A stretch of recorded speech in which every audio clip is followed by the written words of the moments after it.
Be smart. Jangan lihat siapa yang bicara, tapi lihatlah apa yang disampaikannya. Super sekali. Allah kasih rezeki untuk jerapah itu di pucuk-pucuk pohon, ya. Di pucuk pohon yang paling tinggi, disitulah Allah titip rezeki untuk jerapah. Untuk monyet, Bapak Ibu, untuk monyet, Allah titip rezekinya di pohon pisang, ya. Itu Allah titip rezekinya di sana, atau juga kacang-kacangan dan seterusnya. Itulah Allah titip rezeki, tapi secara umumnya, ya, di pohon pisang. Allah titip rezeki untuk ikan yang ada di laut, di mana? Di terumbu karang, ya. Hewan-hewan ini cerdas, Bapak Ibu. Mereka memiliki insting yang Allah Subhanahu wa Ta'ala berikan pada mereka. Kalau Anda tanya, Anda bisa berbicara seperti Nabi Sulaiman gitu ya. Kalau tanya kepada jerapah, "Hei jerapah, di mana rezeki kamu dititip?" Pasti dia bisa jawab. Di mana? Di pucuk pohon. Kalau tanya kepada monyet, "Hei monyet, rezeki kamu di mana?" Di pohon pisang, begitu ya. Kalau ditanya kepada ikan, "Wahai ikan, kamu rezekinya di mana?" Ya. "Oh, rezeki saya adanya di terumbu karang." Dan hewan-hewan ini cerdas, Bapak Ibu. Mereka merawat tempat di mana rezeki mereka berada. Kalau ada jerapah yang ngancurin pucuk pohon, ini namanya jerapah yang nggak cerdas, Bapak Ibu ya. Kalau ada monyet yang ngancurin pohon pisang, berarti ini monyetnya nggak cerdas dan nggak mungkin itu terjadi, ya. Kalau seandainya ada, ya, ikan yang menghancurkan terumbu karang, ini namanya ikan yang nggak cerdas, ya. Nah, kenapa mereka cerdas? Karena mereka semua mengerti di mana letak rezeki mereka, di mana Allah titipkan rezeki untuk mereka. Nah, sekarang unik Bapak Ibu ya, saya mau tanya pada Bapak Ibu ya. Saya mau tanya sama Bapak Ibu. Bapak Ibu, rezeki Bapak Ibu dititip di mana? Ada yang bisa jawab? Ya. Rezeki Ibu dan Bapak dititipnya di mana? Kan Allah titip rezeki. Nah, sekarang saya mau tanya nih, rezeki Bapak Ibu dititip di mana? Uniknya Bapak Ibu, sebagian besar yang saya tanya tentang pertanyaan ini, banyak yang nggak bisa jawab loh Bapak Ibu. Ketika saya tanya, di mana dititip rezekinya Bapak Ibu? Mereka akan bilang, "Oh ya di muka bumi." Ya di mananya? Pas di mananya bingung. Terlalu luas bumi ini. Karena nggak fokus, akhirnya rezeki nggak datang Bapak Ibu. Karena nggak kenal di mana dititip rezekinya, gitu ya. Kemudian ada yang bilang, "Oh rezeki dititip di mana-mana." Iya makin nggak jelas lagi gitu ya. Rezeki dititip di proyek gitu ya. Iya, kalau akhirnya dia kejarnya proyek aja. Padahal ya bukan di situ tempatnya. Makanya orang-orang yang ngejar proyek, ngejar yang lain-lain, akhirnya yang terjadi adalah mereka tidak mendapatkan rezekinya. Kenapa? Karena bukan di situ rezeki itu, ya. Ayo Bapak Ibu, di mana, ya? Oke, saya jawab ya Bapak Ibu ya. Rezeki Allah dititip di kemuliaan dan kebahagiaan orang lain. Itu. Jadi rezeki manusia dititip rezekinya di mana? Manusia dititip rezekinya di kemuliaan dan kebahagiaan orang lain. Gitu Bapak Ibu, ya. Saya jelaskan. Contoh ya Bapak Ibu ya. Kenapa kok Facebook, ya, itu dia bisa dapetin Mark Zuckerberg ya, dia kok bisa dapatkan rezeki berlimpah? Wajar. Kenapa? Karena dia membahagiakan 1 miliar penggunanya, ya. Walaupun dia tidak memuliakan, yang dia lakukan hanya membahagiakan. Padahal rezeki itu pada kemuliaan dan kebahagiaan orang lain, ya. Kemudian Google juga membahagiakan orang lain, memberikan data. Bill Gates, dia membahagiakan orang lain dengan produk Microsoft-nya dan seterusnya. Maka wajar mereka mendapatkan rezeki-rezeki yang berlimpah dari Allah Subhanahu wa Ta'ala. Ya. Maka Udah.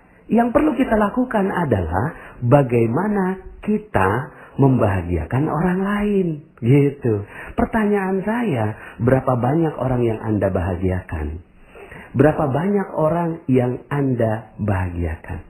Ya, di situ letaknya rezeki. Jelas, kalau seandainya kita bahagiakan orang, orang pasti akan ingat kita. Ya, misalnya nih Bapak Ibu, ya kita punya produk. Kita punya produk datang ke orang lain, lalu kemudian kita perkenalkan produk itu. Tapi ya kitanya ini, hatinya kita ingin mengambil uang orang itu. Lalu kemudian tak ada sedikit pun perasaan bagi kita untuk membahagiakan dia. Kira-kira apa yang terjadi? Dia nggak mau beli Bapak Ibu.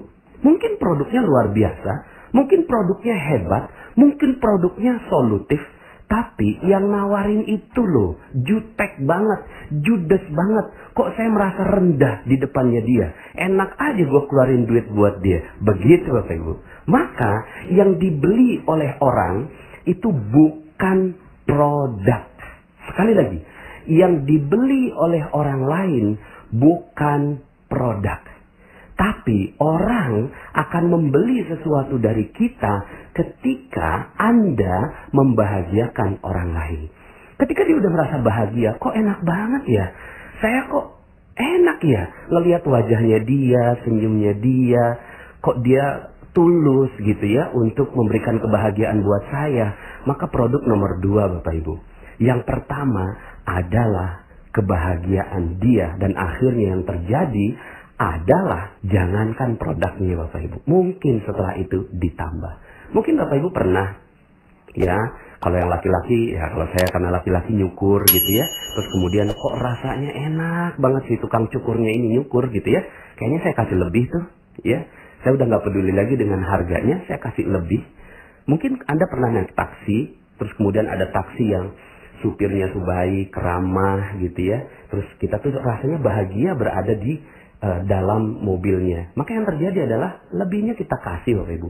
Tapi saya pernah pengalaman ketika saya naik taksi, terus kemudian supirnya kok jutek banget gitu ya. Kok kayaknya, waduh saya nggak nyaman sekali sampai akhirnya, maaf Pak saya harus turun gitu kan. Saya harus turun sekarang begitu ya. Saking saya nggak nyamannya berada di mobilnya dia karena pelayanan dia yang kurang ramah. Maka Bapak Ibu, fokus saja ya. Yang perlu Anda lakukan, rezeki Allah dititip di kemuliaan dan kebahagiaan orang lain. Ya, saya sengaja ya urutkan kemuliaan ini di depan. Kenapa? Karena sebenarnya yang paling penting itu adalah kemuliaan orang, bukan kebahagiaan orang. Tapi kemuliaan itu tidak bisa didapatkan kalau orang lain tidak bahagia. Maka ya sudah, gitu ya. Ini udah jadi kayak soulmate gitu ya. Kebahagiaan dan kemuliaan. Yang sayangnya ya beberapa di antara para orang kaya yang dilakukan membahagiakan tapi kurang memuliakan gitu. Nah, kalau ini digabungkan memuliakan dan membahagiakan orang, wih, Masya Allah Bapak Ibu, rezeki Anda akan mengalir dengan deras pada Anda. Maka ada loh manusia gitu ya yang menghancurkan terumbu karangnya Bapak Ibu. Ikan menghancurkan terumbu karangnya ikan yang tidak cerdas Bapak Ibu. Tapi ada manusia yang menghancurkan kebahagiaan orang lain. Itu unik kan? Ya. Jadi ketika ditanya, rezeki kamu di mana? Nggak tahu. Tapi orang lain benci semua sama dia. Gitu ya. Istrinya dihancurkan perasaannya. Suaminya nggak dituruti dan nggak dihargai. Orang tuanya gitu kan sampai nyesal melahirkan dia, sampai bilang aduh ya Allah saya nyesal sekali keluar air susu buat anak saya, sekarang dia jadi anak durhaka. Hei, ayo lihat ya, bagaimana mungkin Anda bisa bahagiakan customer Anda? Bagaimana mungkin Anda bisa bahagiakan orang lain? Bagaimana mungkin Anda bisa bahagiakan siapapun di muka bumi ini kalau istri Anda, suami Anda, anak Anda, orang tua Anda tidak bahagia dengan kehadiran Anda? Maka yang perlu dilakukan bukan cari rezeki Bapak Ibu. Sekali lagi, ini ilmu magnet rezeki Bapak Ibu ya. Tapi bukan rezekinya yang kita ambil. Tapi setelah dengarkan materi ini, maka yang perlu Anda lakukan adalah Anda mengagendakan orang-orang yang ada di sekitar Anda untuk dibahagiakan dan dimuliakan, Bapak Ibu ya. Dimuliakan dan dibahagiakan. Muliakan orang tua kita, muliakan istri kita, muliakan suami kita, ya. Muliakan customer kita, muliakan siapapun, ya. Setiap orang yang lewat di depan kita, wah kita muliakan. Hai guys, jangan lupa subscribe YouTube channelnya ya.